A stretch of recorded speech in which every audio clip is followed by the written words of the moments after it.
Love it.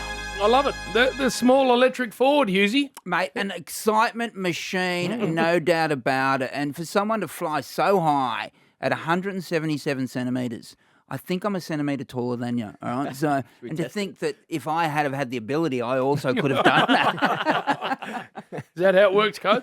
Oh, something like that. Yeah, I can't grow, so I got to jump. But you're a nut story. We were just talking about it before. You went through Lloydie's Haileybury program, and then your year 12 year was nuts, and then you got drafted and made an instant impact on the AFL. Do you think that was what was going to happen, or do you think you're probably going to have to wait around a while before you got your shot? Yeah, it's all a bit of a whirlwind now, but it looks like I probably came in and had an impact. But the whole hub year, I played 3 games and didn't get a kick in 2 of them, so it probably took a little bit longer than I would have loved to take in. But in hindsight, looking back to crack in my second year and then haven't been out of the team since, that's something that I'm pretty stoked about. There's always a bit of self-doubt and stuff coming through as a kid, so you never know if you are going to make it or not. And the club took me early in the draft, so then you don't know if you got false promise or you got to live up to that. And it's great that it's gone somewhat smoothly. Oh, well, you're a magic player. There's no doubt about it. And your box office, people love watching you because you do special stuff. But again, just on the side, you're not a big guy. So these days, is it the KFC? The kids are giants now. So even you would have been surrounded by giants at Haileybury, were you? Oh, yeah, for sure. I think that's sort of why, as a year 10, I ended up playing as a small forward, whereas most kids come through as midfielders. Yeah. But it became apparent that I'm not huge, so it's probably going to be the best way to get drafted as a small forward, and I got to work on my craft probably from year 10 onwards. Can we ask about Lloydie? I know your lad's under Lloydie now, JB. Was there one thing that Lloydie and Matthew Lloyd said to you as the coach at Haileybury that has stuck with you? Or what was his mantra? What is his mantra these days?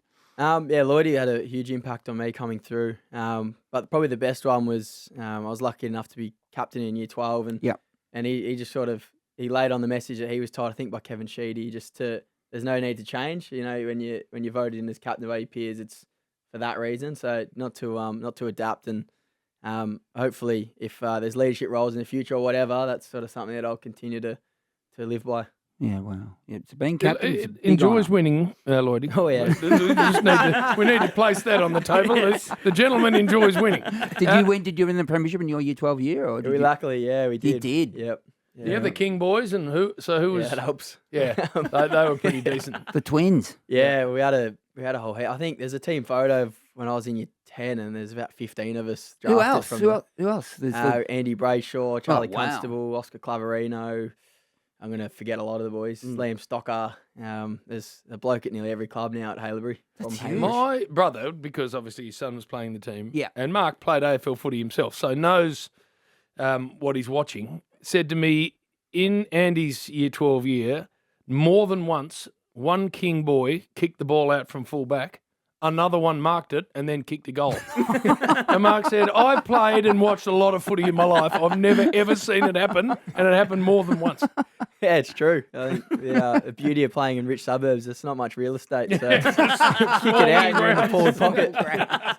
Tell me, your role, everyone sees the specky stuff you do, and it's nuts, you know, the great marks and the goals and all the rest of it, but there's so much more to it than that. The pressure that you put on's elite. How do you get the balance of that right? Because if you're there to pressure and you're looking around for opportunities to really fly at a ball carrier and try and keep it inside, that's a different mindset to taking big speckies and kicking amazing goals. Yeah, definitely. I think flying for a mark and getting front and centre are 2 very different things. So making the decision early is an important one, and backing your instinct on that. But it's been a big growth for me getting drafted originally. I don't think I laid a tackle in the whole under 18s year. I had no defensive side of my game. That's so I just wanted to kick goals. But I feel like I've come a long way now, where I probably went too far and I was just pressuring in my early days, and I've been able to find a bit more of a balance where I have moments where games where I'll defensively be strong, and then games where offensively. Well, because we know our vintage is older than yours, some real gnarly, grumpy old forwards who, if a little fella flew, I'm thinking of Dermot Brereton. Yeah. I'm thinking of Gary Lyon. If a little bloke... we'll plug it. They'd not be You allowed. just wouldn't do it. But if you flew and got in their way, you would find out about it very quickly. How does Big Naughty go, for instance, if you jump in front of him? Yeah, I'll still let you know if you get it wrong. But luckily, Naughty, I wouldn't want to jump in front of Naughty. He's got sharp knees and he splits And the pack, massive so- arms. Yeah, bloody oath he does. But yeah, no, I had an interview with Dermy pre-game a few weeks Yeah. ago. That was the first question. He goes, "Do bloke spray you when you jump?" Oh, Dermot It's on would his not mind. have tolerated Have some it. of your best marks been over your teammates or not? Have you?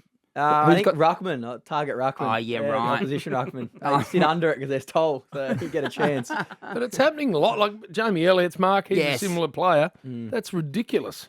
Yeah, he's my favourite And there you got the wizard. Oh, he's your You got favourite. the little wizard who was running around for Caulfield Grammar last year. Nick Watson. Nick Watson, and he is a tiny little bastard. Yeah, but yeah. got some nice tricks. Oh yeah. I think I actually got him covered, which is nice. Did he call himself the? I know he's called. Was that a moniker he gave himself, the Wizard, or not? I'm not sure. I hope not. Yeah, right. He literally played APS in his final year, and I reckon he kicked 90 goals or something.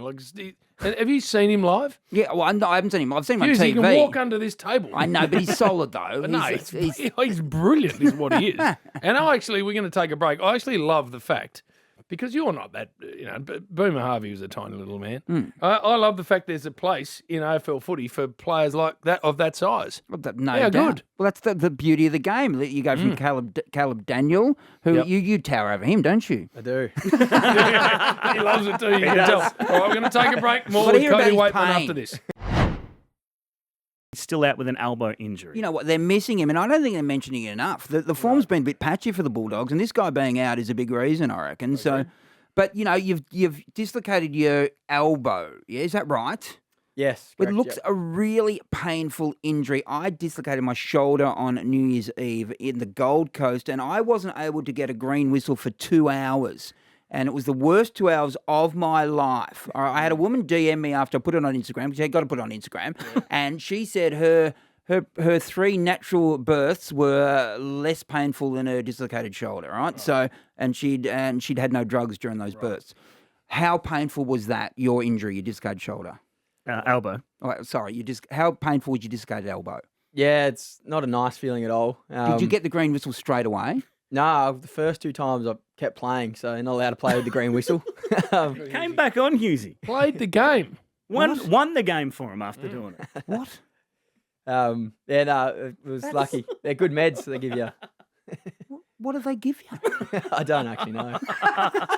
What, heroin? AFL footballers, they've got adrenaline pumping through them, and they've got a very high pain threshold. But you got it the 3rd time, did you? The 3rd time I was in too much pain. I was tackling in the rooms after it, and it was pretty sore that time. So Did you get the green whistle at all then? no. Have you never had the green whistle? No, I had morphine on the weekend though with the surgery. That was nice. Oh, that's good. At least he's had I've had a little taste. He can't get his head around the fact that AFL How can you do footballers it? play with pain. I don't know. It's one of those things when you, like you say, when you're in the moment, you do have adrenaline, and there's a sub now which helps. But if the sub's being used, it does help for you to be out there for rotations and stuff. So you can get out there. It's a He's bonus. a hero. No, it's Not at all. So, Codes, what do you put the fluctuations down to? Brilliant on the weekend, gave the Tigers an almighty pasting. So, for Dogs fans listening, it looks from the outside like the distance between your best and worst is greater than you would want it to be. Why is that? Yeah, definitely. I mean, I've watched 2 games now, and both very different results. So I think we're working through that each week and trying to figure that out. It's a big challenge for us, but certainly when we're going well, everything sort of seems to work. But it's when we're getting challenged in games and how we can respond to that and wrestle back momentum, I think. So I'm a big fan of Luke Beveridge because I think what he's done with that playing group is actually extraordinary. Without being disrespectful, I don't have the Dogs' talent across 44 players at the level of other clubs. And yet what he's done to get them into and winning grand finals and final series, I think it's been an amazing achievement. No doubt. How's he going? Because he's been targeted a bit. People have come after him a bit. Internally, did he handle that well? Yeah, he does actually. To be honest, it's full on when they go for someone. The media they come in packs and they pretty relentless. So he's got very thick skin. He handles it very well, and you wouldn't actually know as a player that if he is affected or not. Yeah, so that's good to have that stability. Jamara, 2 years re-signing. That's very good news. Yeah, great news. Me and Jamara probably, when we're playing, we're in sync a lot. We talk to each other during the game heaps. Most players have a partner out there, and Love playing with Mara, so great to have him around for another couple. Can I ask about him? He asked for tickets for my comedy festival show, and then he didn't message me afterwards. Or didn't turn up? He didn't message me. You shoved him out to a couple of mates. Message me afterwards. I'm still waiting for Jamara to say, good show. I think you just gave him to a couple of his mates. I'll get some feedback for you. Can you ask him about it? I will. I want to text him and go, how was it, mate? But he just never got back. I didn't text him. So what else, mate? You can get a bit invisible at a footy club when you've got a long-term injury. So how do you the Dogs make sure that you still feel like you're part of it all? Yeah, I feel pretty lucky at the moment. I had a bit of time off, which was nice. Got to see the old boy up at the river and go visit mum as well. And When you say up the river, where are we talking? Turrumbry. Turrumbry? Yeah, nice little place on the river. Which river? The Murray? Murray, yeah. Righto. Yep. So Echuca sort of way. Yeah, I'll give him a plug. Gullar River Retreat. They got a few Wow. Airbnbs up Nice. there, and Right. the old man Beautiful place. was busy mowing lawns all day and pretending to work. So Perfect. it was nice to get up there and say good day. But back into training. Ran yesterday, and I'm pretty lucky too at the moment. We got guys like Libber and Nick Caulfield and a few other good characters in rehab, so that makes the vibes a bit easier. Yeah, it's not so lonely. Do you have a date where you'll get back on the field, or you think you'll get back on the field? I think we're targeting the week after the bye, which is round 16, I'm pretty sure. Yeah, right. Do you know who you're playing that game? The Kangas, I believe. All right, so you're just trying to have a nice live kill. Just a nice, easy one. You're going to fill your Slide boots. you back in. There's saying, no Coach? easy kills this year, unfortunately, but we'll hopefully that week. That'd be good. Well, mate, you give us all so much entertainment, and good luck with the rehabbing, of course. And when you get back in, hopefully you can dominate to the point where we see the Dogs in the finals. That'd be great. Thanks for having me, boys. Good on you, mate.